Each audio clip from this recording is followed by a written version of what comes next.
पौराणिक कथाओं पर विश्वास करना यद्यपि कठिन होता है, परंतु भक्ति हृदय की वस्तु है, तर्क की नहीं। उसमें श्रद्धा और विश्वास का होना अत्यंत आवश्यक है। इस कथा में श्री कृष्ण का नाम लेने वाले भक्त की क्या महिमा है, इसका सुंदर प्रसंग दिया जा रहा है। एक बार भगवती पार्वती ने भगवान शंकर से कहा, देव, आज किसी सर्वश्रेष्ठ भक्त का दर्शन कराने की कृपा करें। भगवान शंकर तत्काल उठे और खड़े हुए और बोले, जीवन के वही क्षण सार्थक हैं जो भगवान के भक्तों के सानिध्य में व्यतीत हों। भगवान शंकर पार्वती जी को वृषभ पर बैठाकर चल दिए।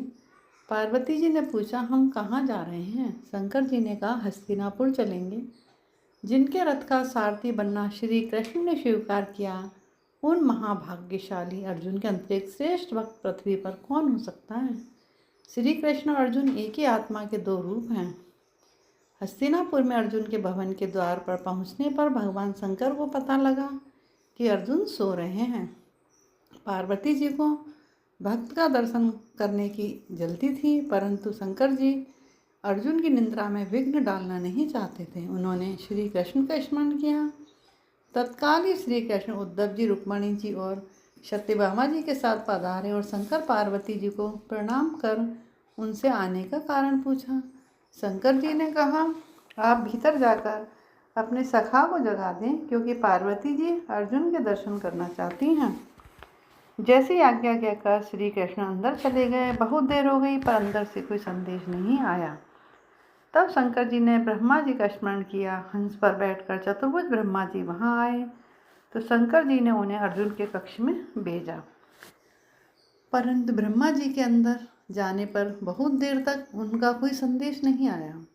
शंकर जी ने नारद जी का स्मरण किया। शंकर जी की आज्ञा से नारद जी अंदर गए, परंतु संदेश तो दूर, कक्ष से बीणा की झंकार सुनाई देने लगी। अब पार्वती जी से रहा नहीं गया। वे बोली, यहाँ तो जो भी जाता है वहीं का हो जाता है, पता नहीं वहाँ क्या हो रहा है। आइए अब हम स्वयं चलते हैं।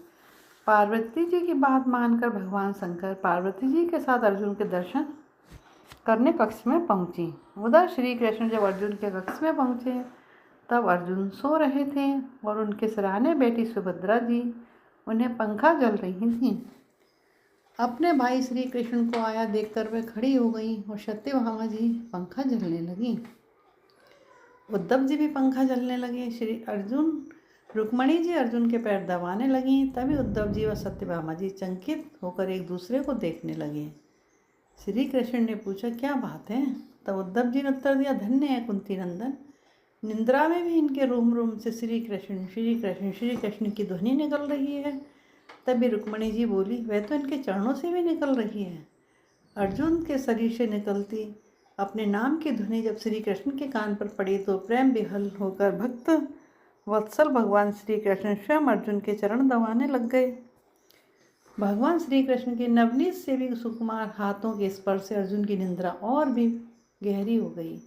उसी समय ब्रह्मा जी ने कक्ष में प्रवेश किया और वह दृश्य देखा कि भक्त सो रहा है, उसके रोम रोम से श्री कृष्ण की ध्वनि निकल रही है। स्वयं भगवान श्री कृष्ण अपनी पत्नी रुक्मणी जी के साथ उसके चरण दबा रहे हैं। ब्रह्मा जी भी भाव विवल हो गए और अपने चारों मुखों से वेद की स्तुति करने लगे। इसे देखकर देवर्षि नारद भी बीणा बजाकर संकीर्तन करने लगे। किसी को भी स्मरण नहीं रहा कि वे अर्जुन को जगाने इस कक्ष में आए हैं। भगवान शंकर व माता पार्वती जी भक्त और भगवान के सालौकिक दिव्य प्रेम को देखकर प्रेम के अपार सिंधु में निमग्न हो गए। शंकर जी का डमरू डिम डिम डिम नाद करने लगा और नृत्य करने लगे। पार्वती जी भी स्वर मिलाकर हरि गुणगान करने लगी। इस तरह सच्चे भक्त के अलौकिक दिव्य प्रेम ने भगवान को भी भावुक कर दिया। जय श्री राम। कटर पटर करनी जरूरी थी, रिकॉर्डिंग कर रही थी। धीरे करते थे।